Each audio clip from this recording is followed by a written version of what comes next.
Welcome to the Kaala Evans Show.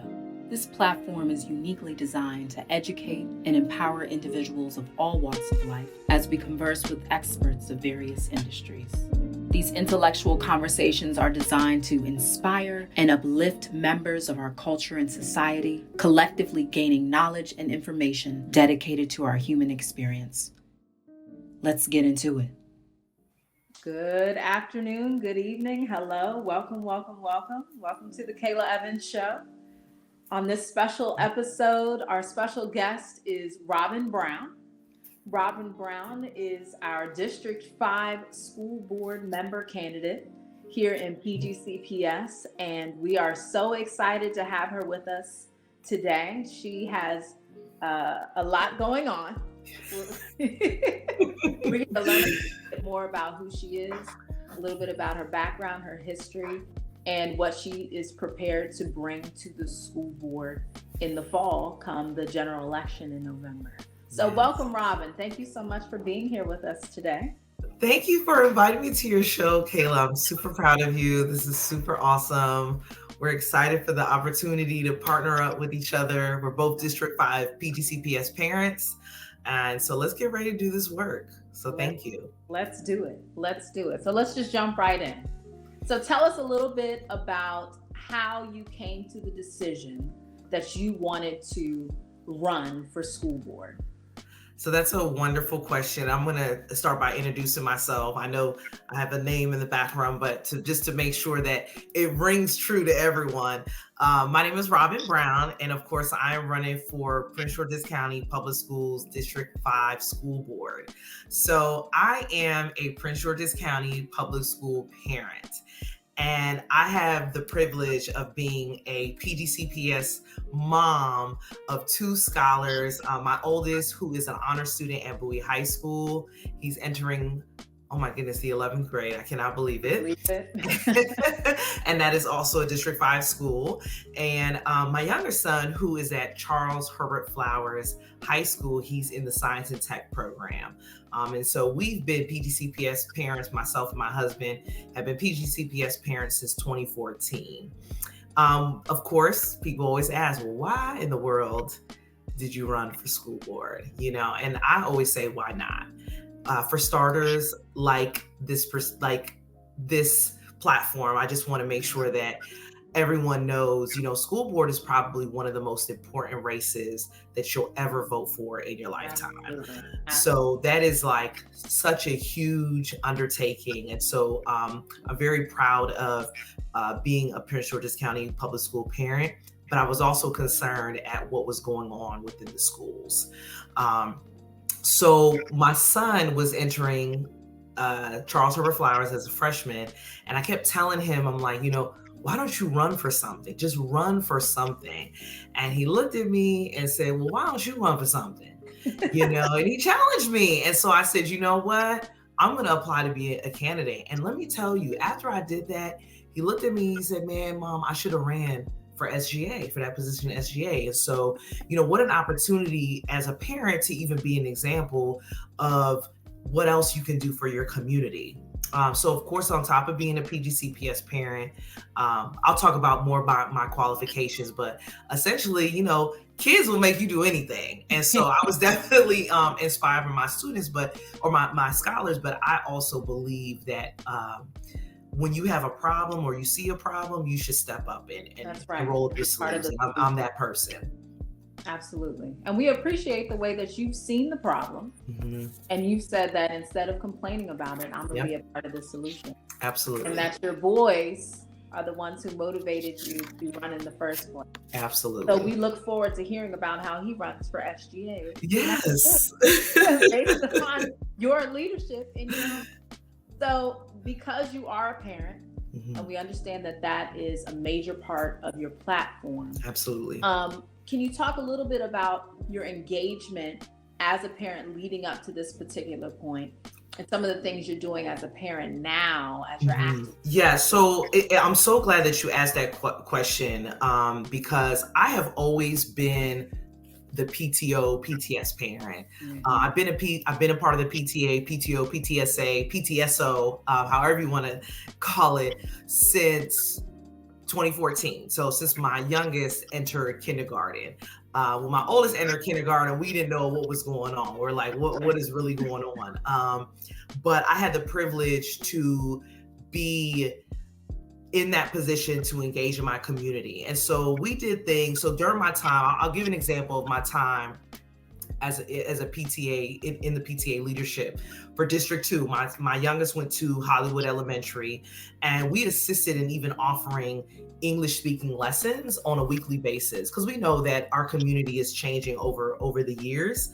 And so when you see parents who are not from this country, who are eager to learn the language alongside their children and to be advocates for their children, they also inspired me to be more involved in my community. And so I love Volunteers for America. That is another organization that I'm happy to be a part of.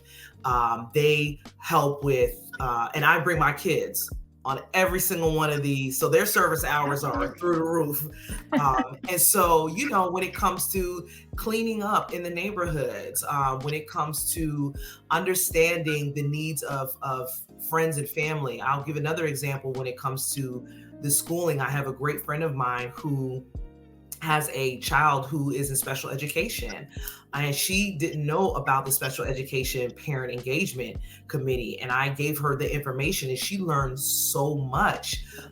And she feels like she has the proper resources to make sure that she is a great advocate for her child, and so that her child gets the best resources and assistance throughout his career as a student, right? He's in kindergarten. So I said, what an excellent time for her to get started. I've done food banks for the community, you name it. I am the town mother, okay? And so I love being involved. I love assisting people any way that I can, whether it be through my PTSO, PTO, through other organizations. I'm a part of a wonderful organizations called Mothers of Vision and Purpose. We definitely want to make sure that our vision is out for our children.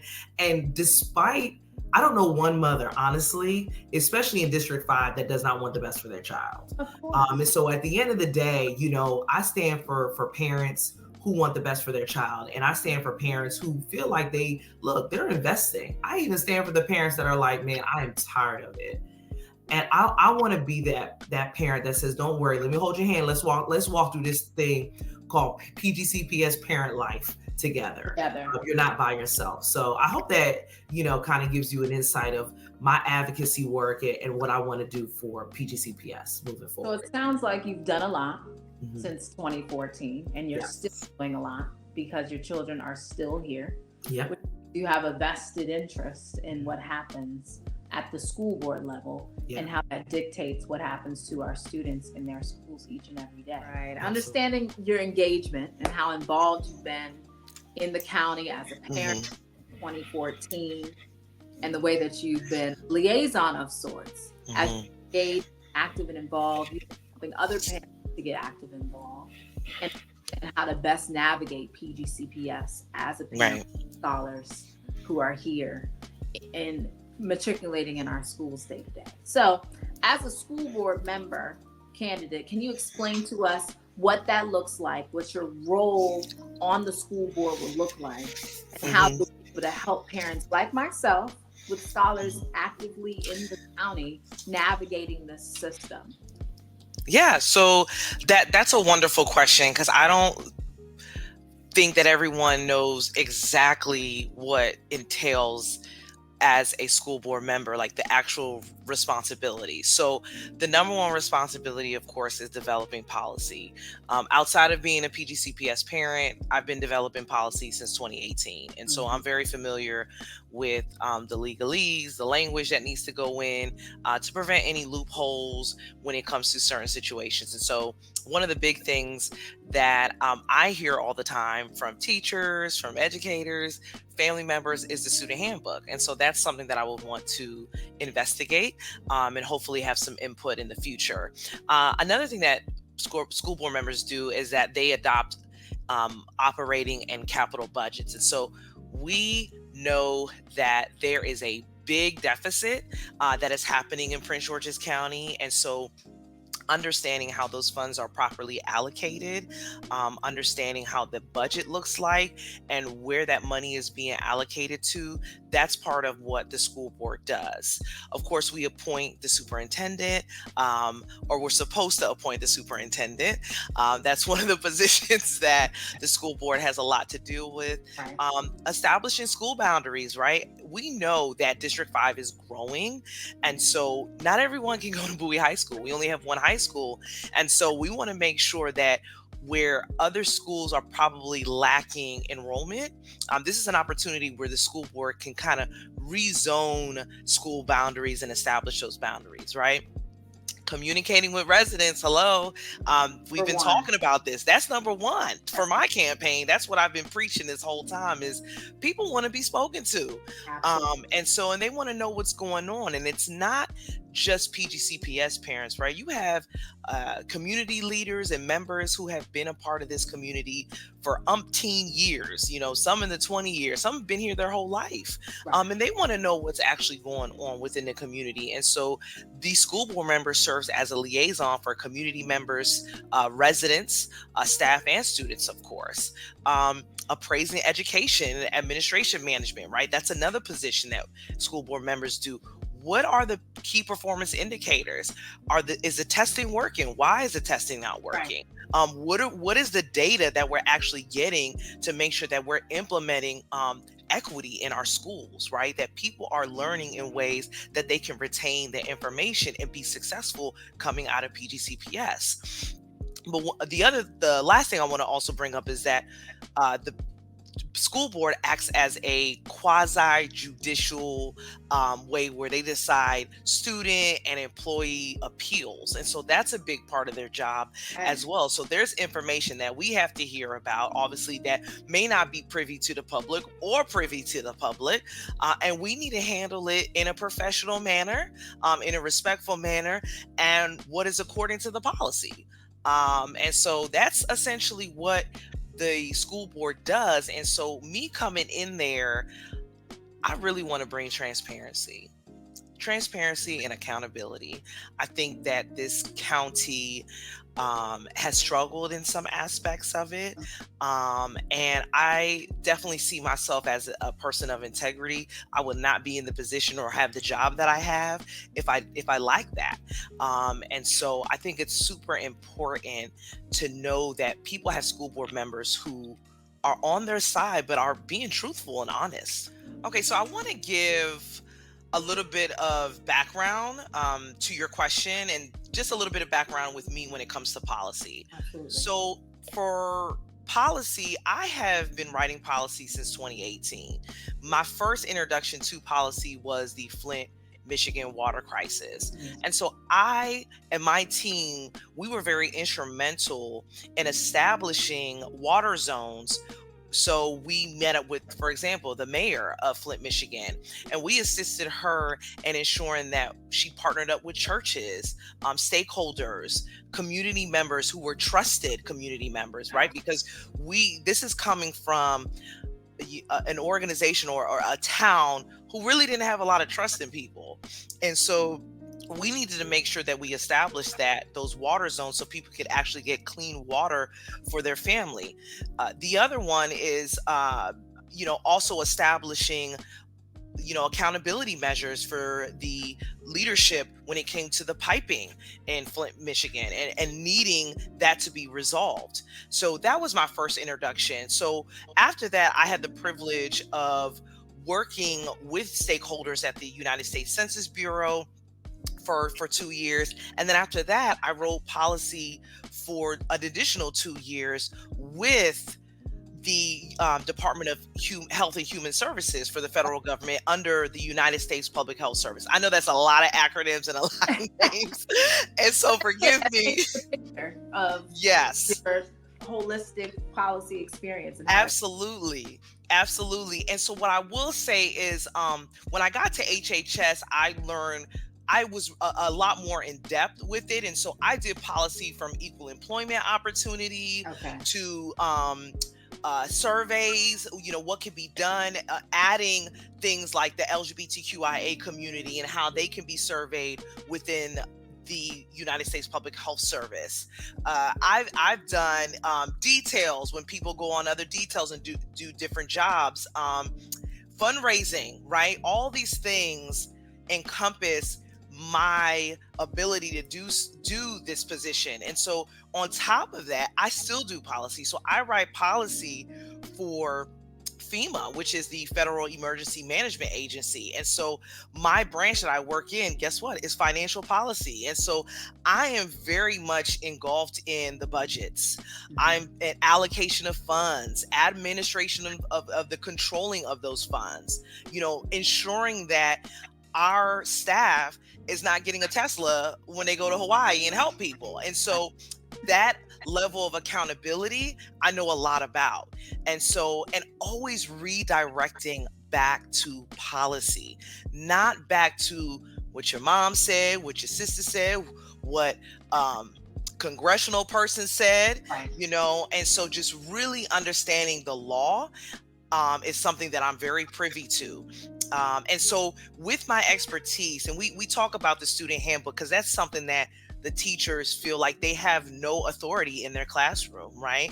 And I've heard from students, they don't feel safe sometimes when a student gets in trouble and then they're back in the classroom. They're like, there's no accountability in so many areas. People are concerned about their classroom. And so when you have levels of anxiety, and I get it. I know what the school board was trying to do as far as honing down and dismissing that public school to prison pipeline. But I think they missed the mark when it came to holding children accountable, holding adults accountable, and ensuring that, yes, this is a place to learn, and kids are going to, mess up. I have 2 children. I get it. I know. However, they have to learn, right? There's consequences for your actions. Even when you leave PGCPS, understanding that what you do now is going to affect your future. And so those are types of things that I want to make sure that we discuss. Of course, social media, right? We know social media is a big topic right now, especially for PGCPS, and understanding there should be additional safeguards to ensure that our students and our teachers are not exposed when they don't want to be exposed or when they're not supposed to be exposed. If you're in the classroom, that might be an opportunity to do social media. But however, what does the policy say? Are you supposed to be on your phone while you're doing instruction? Probably not. And so really educating staff members, teachers, and not assuming that everybody knows everything verbatim, but taking, as a board member, taking that opportunity to fully explain, fully help engage and nurture individuals in your community to understand why we have these rules or policies in place to protect, but also to help them grow and advance successfully within the PGCPS. Absolutely. And we're with that policy piece, we understand that everyone is being held accountable, to your point. The students, the parents, the staff members, the teachers, and folks up the chain within the PGCPS side of things, corporate leadership, the superintendent, the associate superintendent, everyone has to play along to the same music. And that hasn't necessarily been happening. And now just setting that stage and understanding some of the things that have happened in the past year, 2 years to 5 years with some of the current board members and some of the current leadership. What are some things that you would do differently should you be elected to the board, given the leadership that's currently sitting in this seat? That's a wonderful question, Kayla. Number one, I always tell people this: can we bring back professionalism? Can we start off with that? And I'm not here to insult anybody. Let's be clear. Let's be clear. We need to bring professionalism back to PGCPS because as much as we think this is a little town or a little space in the U.S., people are watching us. Absolutely. They are watching us. Absolutely. And they are watching, of course, leaders in the community, and they want to make sure that they're doing the right thing, but they want to see when we're doing the wrong things, right? That's my husband always talks about the plane theory. He's like, you can land a plane 99 times, but the one time it crashes, that's the one thing that everybody's going to remember.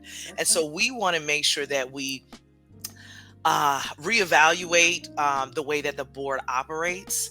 We want to make sure, again, like I said, professionalism and accountability is very important. So I want to make sure that I put that to the forefront and bring that up first. Something else that I will bring to the board is, I don't have any ties to any organization. I'm super grateful that educators endorse me. I was a former educator, so I understand what it means to be in the classroom.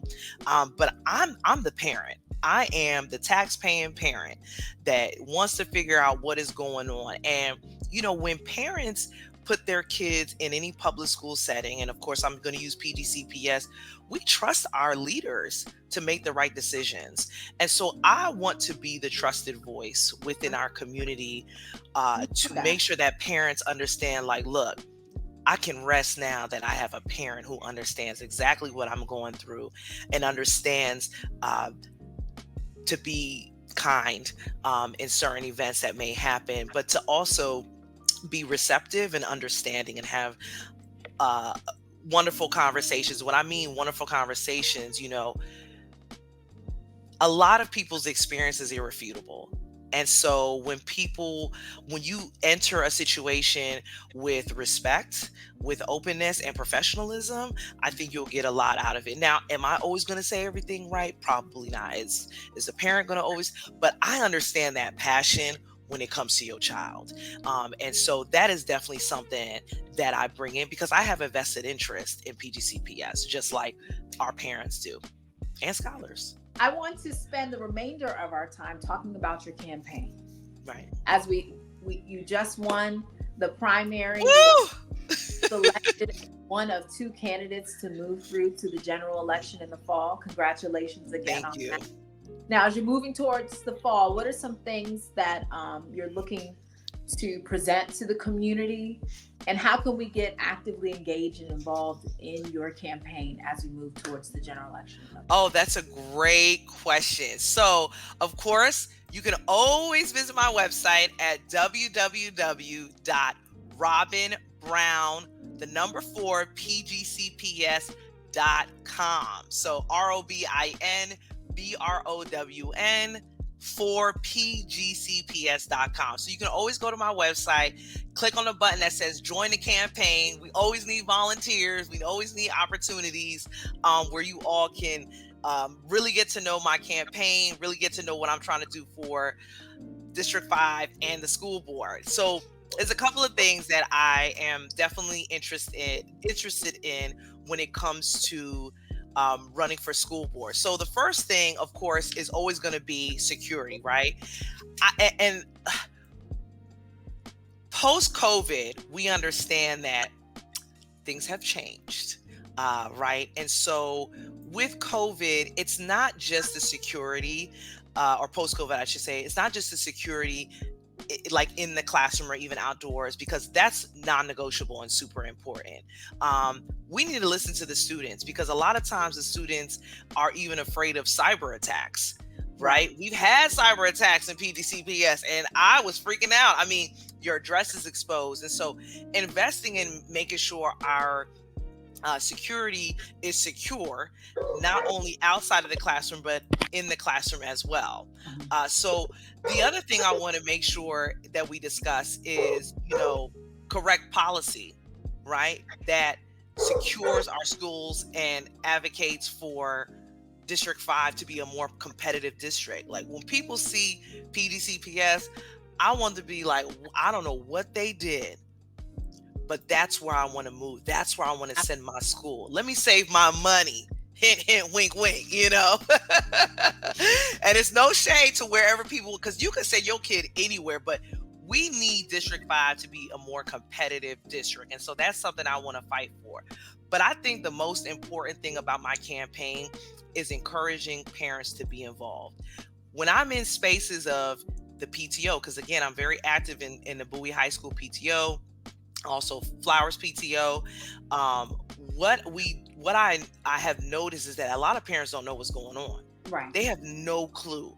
And so being able to encourage and educate PGCPS parents to advocate for their children on education equity is super important. Yeah. You know, shout out to the parents who are not saying no to a deficit in funding when it comes to special education. That is super important. Shout out to the parents who were like, we are not closing Pointer Ridge. Absolutely. You know, and so I have to give it to the advocacy that I have seen thus far. But I know we can make it even stronger. And I know there are parents who want to be involved. They just want to know how. And so I want to be able to be that resource, provide them those resources. And of course, just to be here to make sure that we advocate for excellence. It shouldn't matter. I don't know one parent that puts their child in a school, especially in District 5, that doesn't want the best for their child. Absolutely. Period. And so I hope that helps a little bit so you all can kind of know what I'm advocating for, what I'm pushing for. And I'm a PGCPS parent. You know, there's not enough parents on the school board, and we need to be represented. We need to be represented. We need to have a voice, and I want to be that voice for everyone, for PGCPS parents especially. And we appreciate you stepping up to the plate to be that voice for us, because that parent voice is very much so underrepresented based upon who sits on the board currently. Right. But Robin, I just want to thank you so much for being a guest on the show today and for Absolutely presenting us with who you are and your plan for how you're going to positively impact change on the school board here at PGCPS. And I want folks again to visit Robin's website, Robin Brown for PGCPS.com. She's here, she's ready, she's rolling, and we're excited to see the big do come the general election in the fall. Yes. Oh, I'm also on social media platforms, Instagram, Facebook. Follow me. I certainly follow you. Yes, thank you. Encourage everyone else to do the same. So thank you again, Robin, for joining us. And to the folks who are watching, thank you for joining us this evening. This is the Kaala Evans Show. We're signing off, and we will see you the next time. Thank you, Kayla. Bye, Robin. We appreciate you. Thank you, District 5. Thank you so much for joining me for another extraordinary conversation today on the Kaala Evans Show. I invite you to stay engaged with me on YouTube, Instagram, and Facebook. Please follow me at the Kaala Evans Show on all social media and podcast platforms. More love, more life, more blessings. Until we meet again.